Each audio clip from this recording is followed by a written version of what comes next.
El ahogado más hermoso del mundo, de Gabriel García Márquez.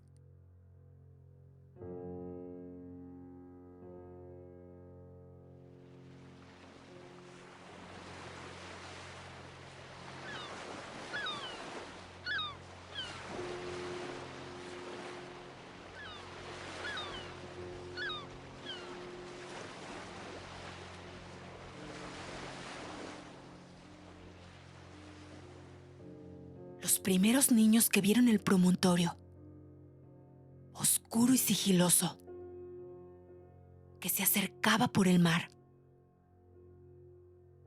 se hicieron la ilusión de que era un barco enemigo. Después vieron que no llevaba banderas ni arboladura y pensaron que fuera una ballena.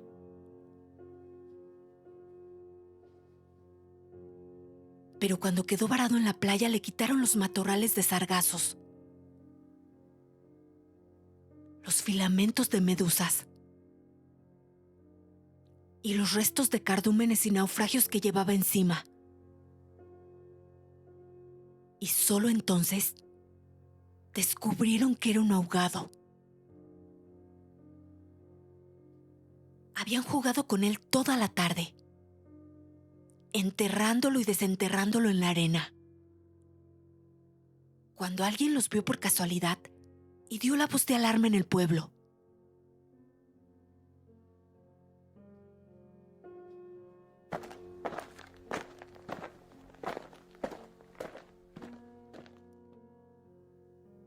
Los hombres que lo cargaron hasta la casa más próxima notaron que pesaba más que todos los muertos conocidos, casi tanto como un caballo. Y se dijeron que tal vez había estado demasiado tiempo a la deriva y el agua se le había metido dentro de los huesos.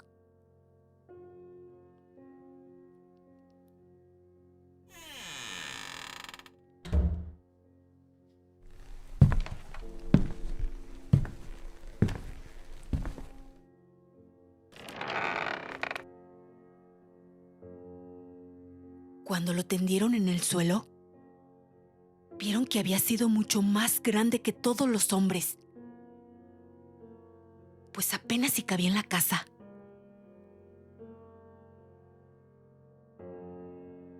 Pero pensaron que tal vez la facultad de seguir creciendo, después de la muerte, estaba en la naturaleza de ciertos ahogados.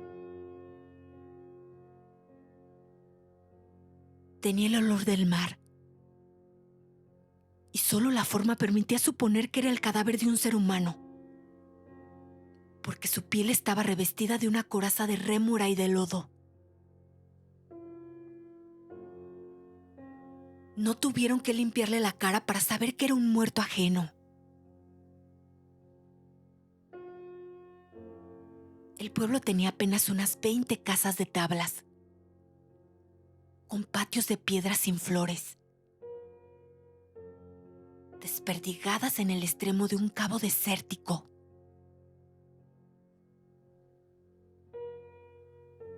La tierra era tan escasa que las madres andaban siempre con el temor de que el viento se llevara a los niños.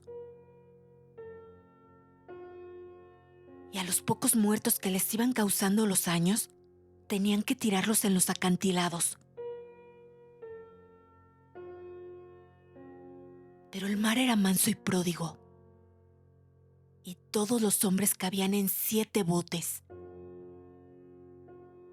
Así que cuando encontraron el ahogado, les bastó con mirarse los unos a los otros para darse cuenta de que estaban completos.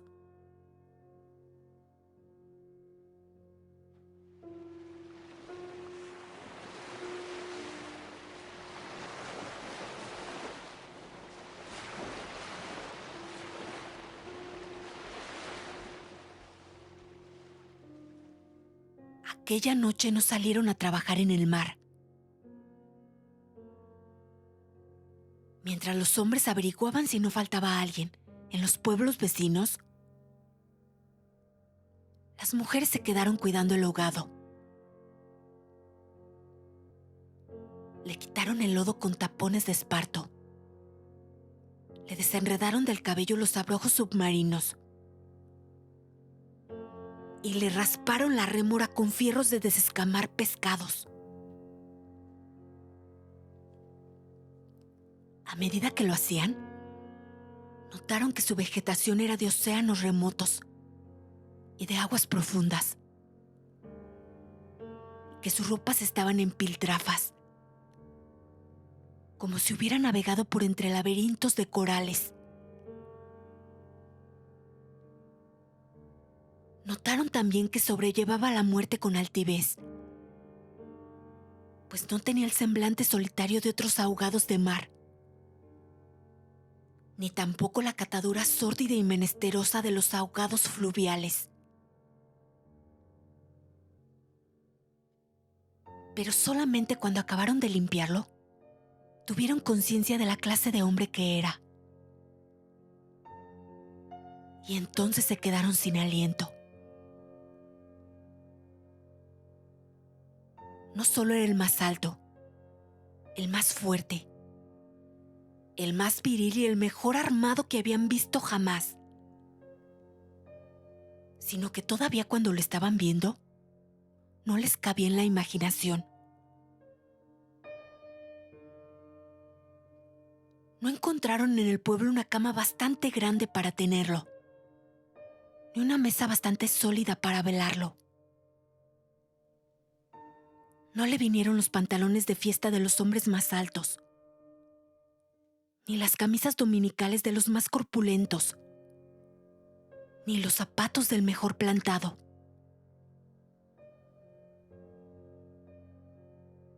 Fascinadas por su desproporción y su hermosura, las mujeres decidieron entonces hacerle unos pantalones con un buen pedazo de vela cangreja y una camisa de bramante de novia, para que pudiera continuar su muerte con dignidad.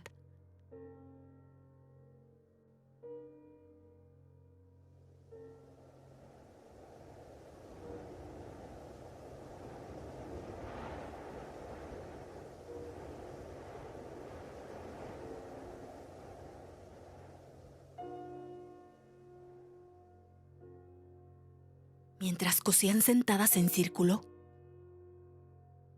contemplando el cadáver entre puntada y puntada, les parecía que el viento no había sido nunca tan tenaz,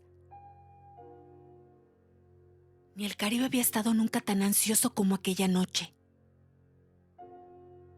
Y suponían que esos cambios tenían algo que ver con el muerto.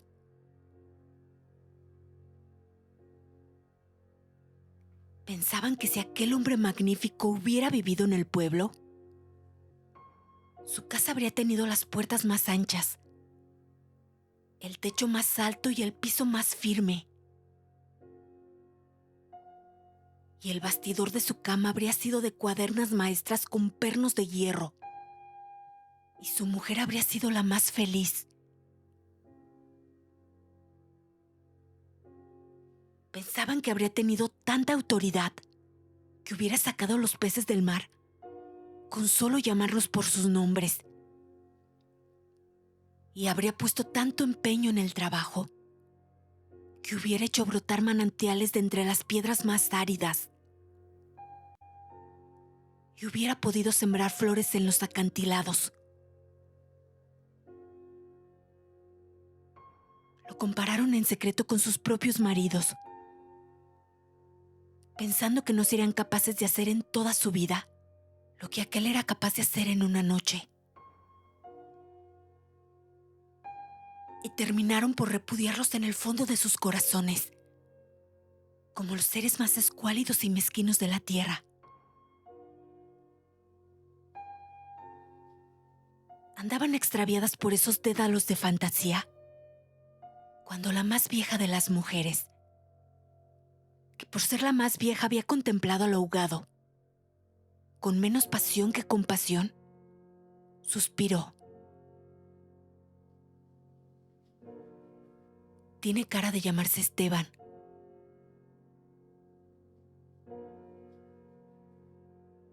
Era verdad.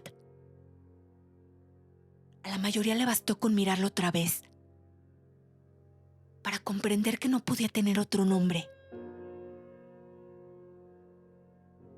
Las más porfiadas, que eran las más jóvenes, se mantuvieron con la ilusión de que al ponerle la ropa, tendido entre flores y con unos zapatos de charol, pudiera llamarse Lautaro. Pero fue una ilusión vana. El lienzo resultó escaso. Los pantalones mal cortados y peor cosidos le quedaron estrechos. Y las fuerzas ocultas de su corazón hacían saltar los botones de la camisa.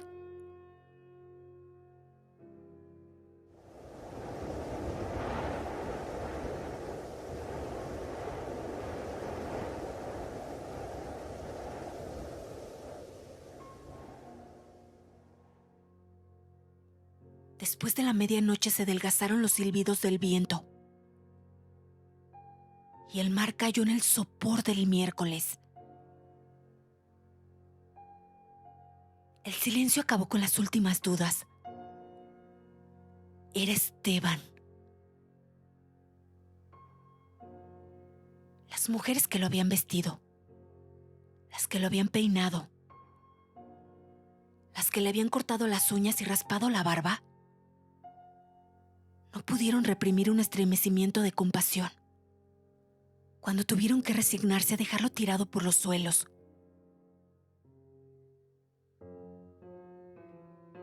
Fue entonces cuando comprendieron cuánto debió de haber sido de infeliz con aquel cuerpo descomunal, si hasta después de muerto le estorbaba.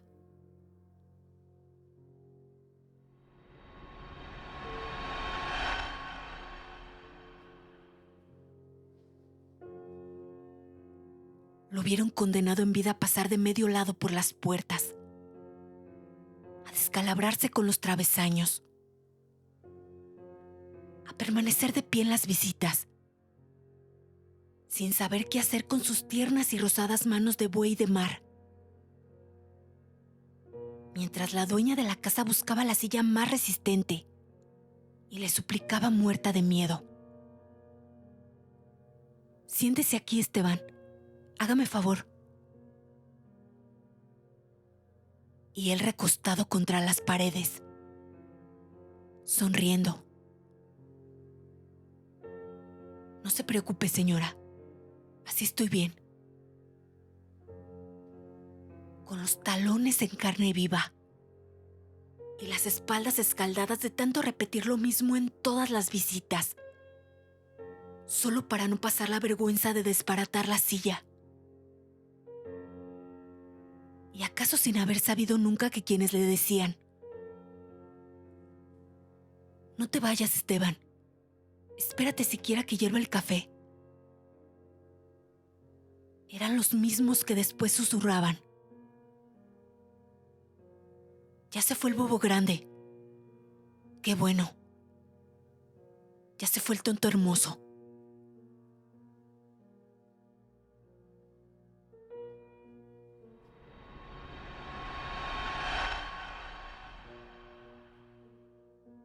Esto pensaban las mujeres frente al cadáver un poco antes del amanecer. Más tarde, cuando le taparon la cara con un pañuelo para que no le molestara la luz, lo vieron tan muerto para siempre, tan indefenso, tan parecido a sus hombres, que se les abrieron las primeras grietas de lágrimas en el corazón.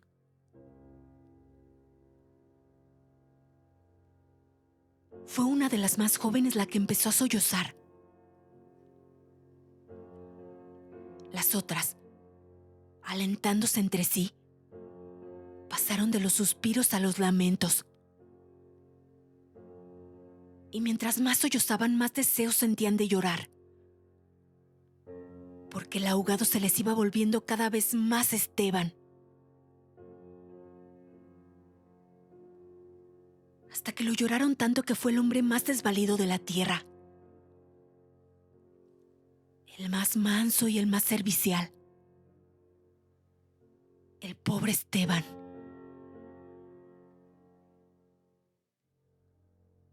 Así que cuando los hombres volvieron con la noticia de que el ahogado no era tampoco de los pueblos vecinos, ellas sintieron un vacío de júbilo entre las lágrimas. Bendito seas, Dios, suspiraron. Es nuestro. Los hombres creyeron que aquellos aspavientos no eran más que frivolidades de mujer. Cansados de las tortuosas averiguaciones de la noche, lo único que querían era quitarse de una vez el estorbo del intruso. Antes de que prendiera el sol bravo de aquel día árido y sin viento.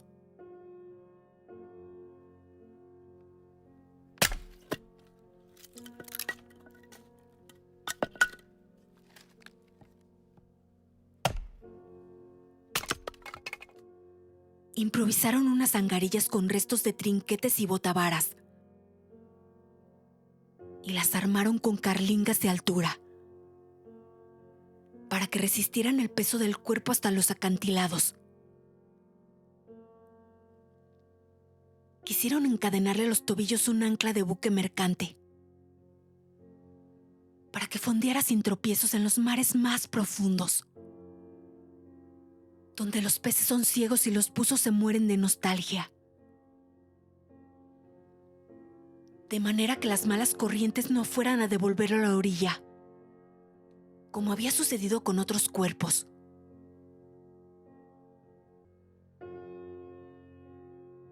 Pero mientras más se apresuraban, más cosas se le ocurrían a las mujeres para perder el tiempo. Andaban como gallinas asustadas, picoteando amuletos de mar en los arcones. Unas estorbando por aquí, porque querían ponerle al ahogado los escapularios del buen viento. Otras estorbando por allá, para abrocharle una pulsera de orientación. Y al cabo de tanto, quítate de ahí, mujer, ponte donde no estorbes. Mira que casi me haces caer sobre el difunto. A los hombres se les subieron al hígado las suspicacias y empezaron a rezongar que con qué objeto tanta ferretería de altar mayor para un forastero. Si por muchos estoperoles y calderetas que llevara encima, se lo iban a masticar los tiburones. Pero ellas seguían tripotando sus reliquias de pacotilla, llevando y trayendo, tropezando, mientras se les iba en suspiros lo que no se les iba en lágrimas.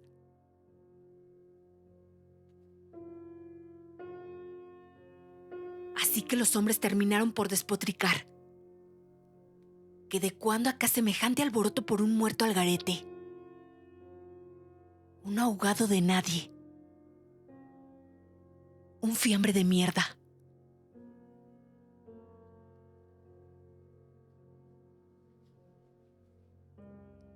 Una de las mujeres, mortificada por tanta indolencia, le quitó entonces al cadáver el pañuelo de la cara. Y también los hombres se quedaron sin aliento.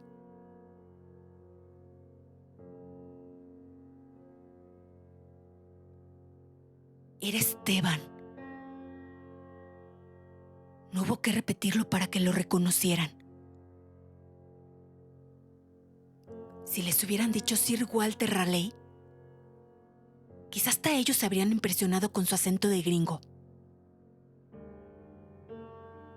con su guacamaya en el hombro, con su arcabuz de matar caníbales.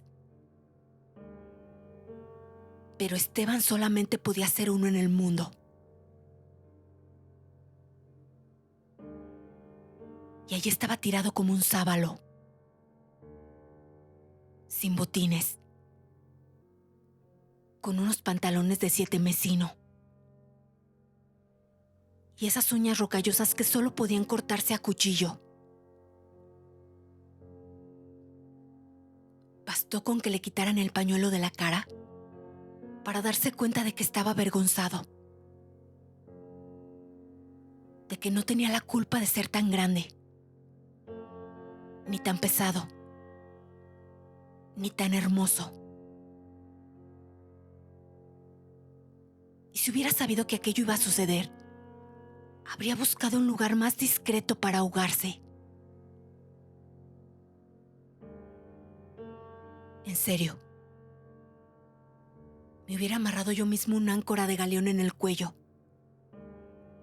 y hubiera trastabillado como quien no quiere la cosa por los acantilados, para no andar ahora estorbando con este muerto de miércoles, como ustedes dicen, para no molestar a nadie con esta porquería de fiambre, que no tiene nada que ver conmigo.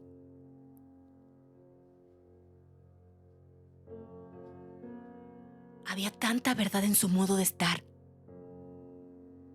que hasta los hombres más suspicaces, los que sentían amargas las minuciosas noches del mar,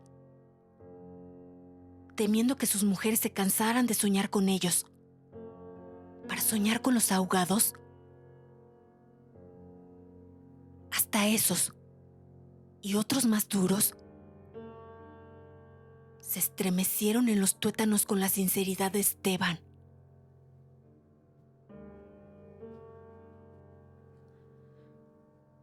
Fue así como le hicieron los funerales más espléndidos que podían concebirse para un ahogado expósito. Algunas mujeres que habían ido a buscar flores en los pueblos vecinos regresaron con otras que no creían lo que les contaban. Y éstas se fueron por más flores cuando vieron al muerto. Y llevaron más y más, hasta que hubo tantas flores y tanta gente que apenas si se podía caminar.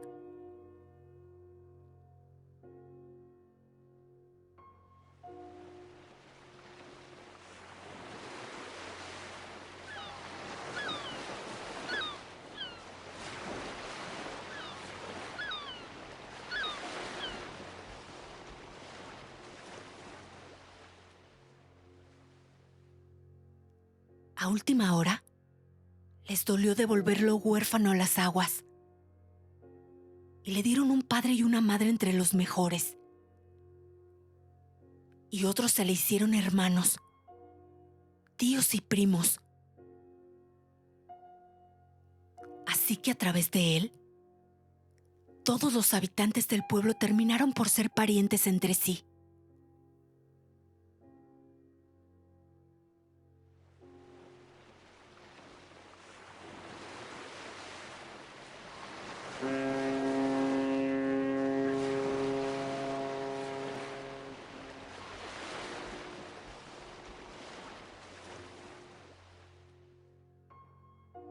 Algunos marineros que oyeron el llanto a distancia perdieron la certeza del rumbo.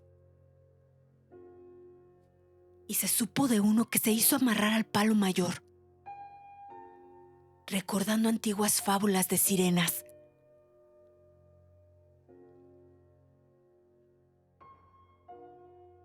Mientras se disputaban el privilegio de llevarlo en hombros por la pendiente escarpada de los acantilados,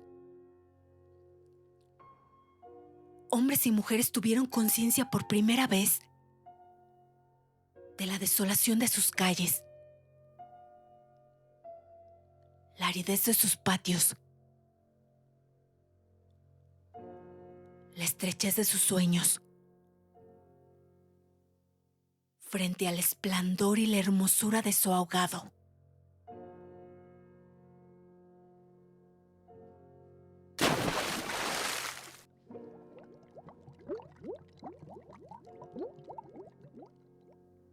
Lo soltaron sin ancla, para que volviera si quería, y cuando lo quisiera. Y todos retuvieron el aliento durante la fracción de siglos que demoró la caída del cuerpo hasta el abismo.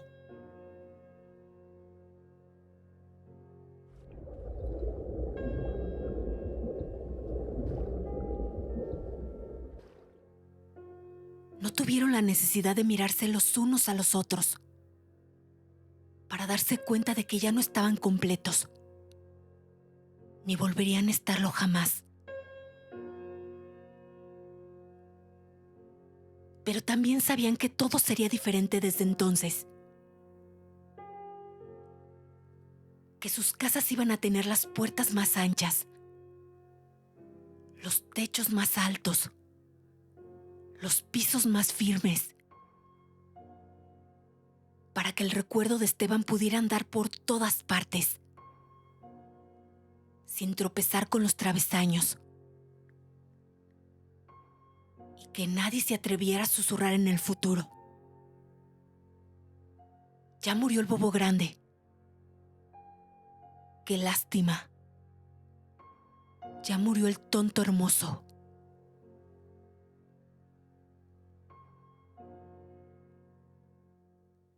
Porque ellos iban a pintar las fachadas de colores alegres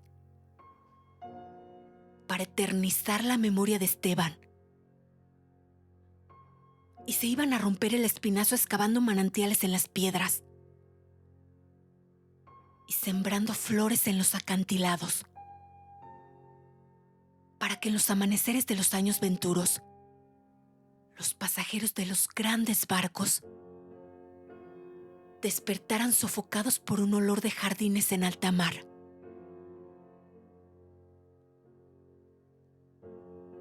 Y el capitán tuviera que bajar de su alcázar con su uniforme de gala,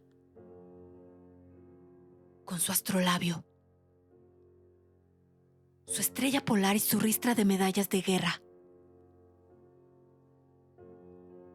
y señalando el promontorio de rosas en el horizonte del Caribe, dijera en 14 idiomas: